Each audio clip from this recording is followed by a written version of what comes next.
কুলেরি দেখে নেই যে দিল্লা হালত দেব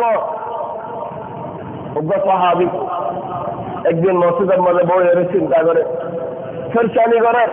রাসূল সাল্লাল্লাহু আলাইহি ওয়াসাল্লাম মসজিদের মধ্যে দাখালি সাহাবি বারে দেখেন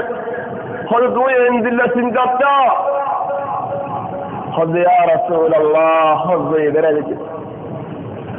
বেরাজে রাস্তা বড় আনেলি না গাড়ি হযরত নেওয়ালা হাত হযরত মাগের আত দিবাল্লাহ কুদরত নাই তাকত নাই ইয়া রাসূলুল্লাহ মসজিদের মধ্যে বইয়ের চিন্তা করে দে সে নবী হবে আয় হযরত তোমার দিল্লা কথা বলছি গাড়ি উমনে যে কথা বল যদি তুই হক দে হলে যে দোয়া বল তুই না দে হলে